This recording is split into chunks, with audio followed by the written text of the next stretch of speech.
American president ട്രംപിന്റെ സ്വഭാവം പ്രവചനാതീതമാണെന്ന് പറയപ്പെടുന്നു.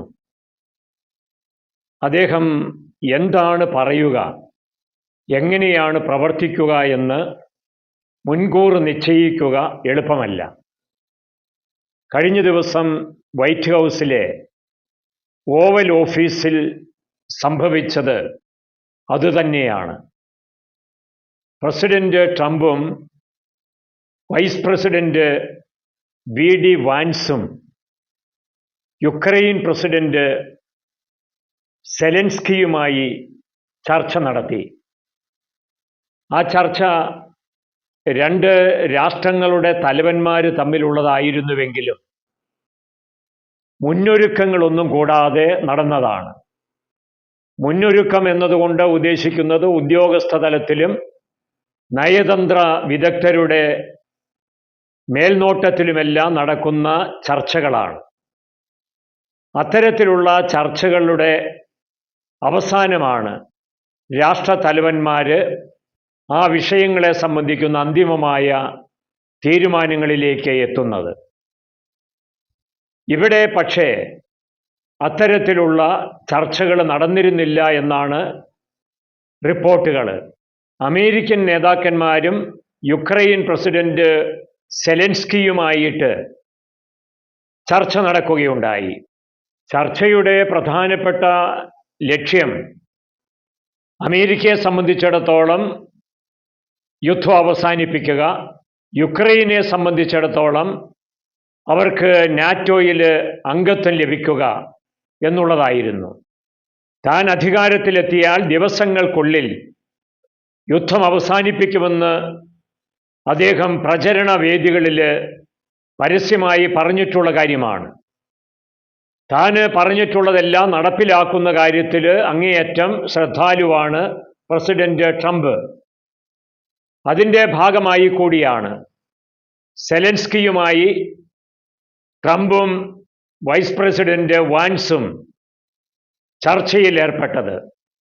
ഈ ചർച്ചയ്ക്ക് എത്തുമ്പോൾ സ്വാഭാവികമായും അമേരിക്കൻ നേതാക്കന്മാരുടെ മനസ്സിൽ അമേരിക്ക ഫസ്റ്റ് എന്നുള്ള ചിന്ത ഉണ്ടായിരുന്നിരിക്കണം. അമേരിക്ക എല്ലാ കാര്യങ്ങളിലും ഒന്നാമതായിരിക്കണം, എല്ലാവരും അമേരിക്കയ്ക്ക് താഴെയായിരിക്കണം, കീഴിലായിരിക്കണം എന്നൊക്കെയുള്ള മേധാവിത്വ ചിന്ത കൂടിയാണത്. ഈ യുദ്ധം അവസാനിച്ചാൽ യുക്രൈൻ്റെ ഒരു ഭാഗം റഷ്യയ്ക്ക് ലഭിക്കും, അമേരിക്കയ്ക്കാകട്ടെ യുക്രൈനിലെ ധാതുക്കൾ ഖനനം ചെയ്തെടുക്കാനുള്ള സൗകര്യവും ഉണ്ടാകും.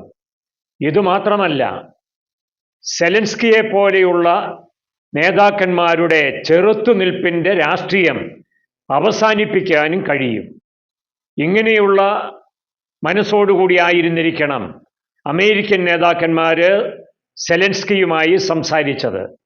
സെലൻസ്കിയുടെ അഭിമാനബോധവും രാജ്യസ്നേഹവും പക്ഷേ അമേരിക്കയ്ക്ക് അടിയറ വയ്ക്കാൻ അദ്ദേഹത്തെ അനുവദിച്ചില്ല. അതുകൊണ്ട് തന്നെ ചർച്ച തർക്കമായും തമ്മിൽ പിരിയുന്ന സാഹചര്യങ്ങൾ സൃഷ്ടിക്കുന്ന അവസ്ഥയായും പരിണമിച്ചു.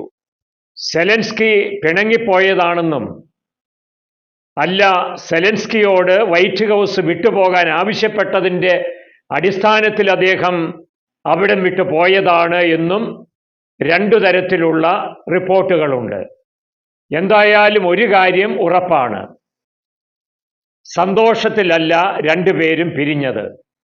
റഷ്യൻ ആക്രമണത്തിൽ നിന്ന് സുരക്ഷിതത്വമുണ്ടാകാൻ വേണ്ടിയിട്ടാണ് നാറ്റോയിൽ അംഗത്വം വേണമെന്ന് സെലൻസ്കി ആവശ്യപ്പെട്ടത്.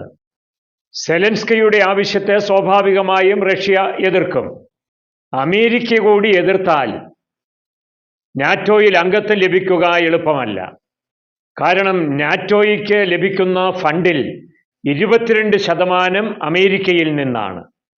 സെലൻസ്കി ഓവൽ ഓഫീസിൽ നിന്ന് പോയതിൻ്റെ പിറ്റേന്ന് സാമ്പത്തിക സഹായവും സൈനിക സഹായവും റദ്ദു ചെയ്തതായി ട്രംപ് പ്രഖ്യാപിച്ചു.